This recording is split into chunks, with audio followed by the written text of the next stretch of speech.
Hey, the virtual investor here, and today we're going to talk about why you should list all of your real estate deals on the MLS.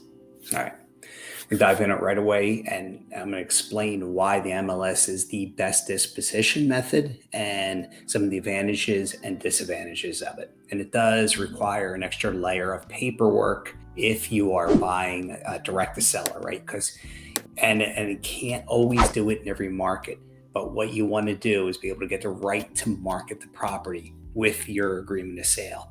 If you get that right to do that, then you'll be able to legally list it on the MLS in many markets. I don't know whether you'll be able to do this in all markets. You have to check with your local state and area, but in a lot of markets, you're going to be able to do that direct to seller. With what we do with online auctions and stuff, so you're usually not going to be able to do this, right?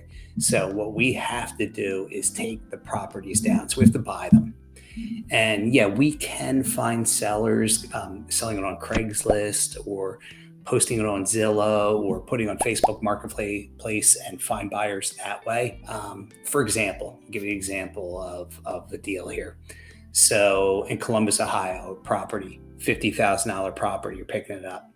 You could wholesale it for, say, $65,000 because you got a short window of opportunity, maybe 65, 70, right? And that's good. It's a really good return. But if you find an agent might be able to list that thing for between 80 and 100,000 for you. So by not listing on the MLS, you're actually leaving money on the table because you want to get it in front of as many eyes as possible. So for me, when I'm doing this, yeah, we could do it and we could do it back-to-back closing. And then it's going to maybe save a couple dollars in holding cost and closing costs. We're still going to have to incur, unfortunately, because we're going to have to do a double close. But it's going to reduce our holding cost and all the hassles that go with holding a property for any period of time. But if I'm going to make 65, 70 compared to 80 or 90 or 100, I'm going to go that direction every time because then you're maximizing your deals. Think about it this way. We got inventory. It's really, really low right now. So you've got to maximize what you can and safely, because we are in a market where you don't necessarily want to rehab all these properties because the market is shifting. And it could shift rapidly depending on what goes on in the economy with unemployment, with war, with any kind of different things going on. So for me, I don't want to go out with all that risk. I'll pick and choose which ones I'm going to rehab in the right markets. And the other ones I'm just going to buy, list. And if I need to put lipstick on it, dress it up, put some paint, carpet, do some minor repairs, I will do that. But I want to do as minimal as possible.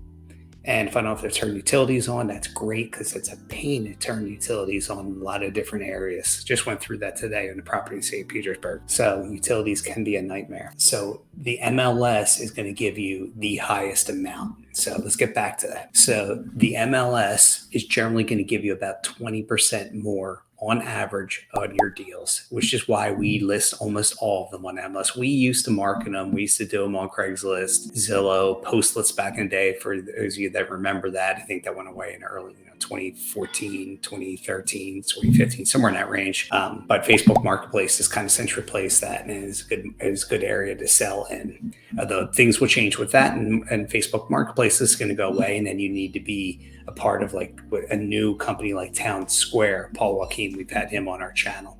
And there's other places, Hubzu, you're going to be able to dispo properties, auction.com may have it, and Zome and others may have this as well. But the MLS is going to be your best way to do it. We flat fee in some areas, do the flat fee MLS. So you offer 3% to the buyer's agent. You're generally paying around $500, anywhere between $200 and $500 for your flat fee listing, depending where it is. But you're going to get a lot more money on it. Yeah, you're going to generally hold it. You're going to have to negotiate with buyers, but you're going to get most bang for your buck listing your properties on the MLS. And think about it this way. So if you're paying your disposition manager, I don't know, 5, 10, 15%, most are probably between 5 and 10%, I would say on average, disposition managers. Now you get rid of that.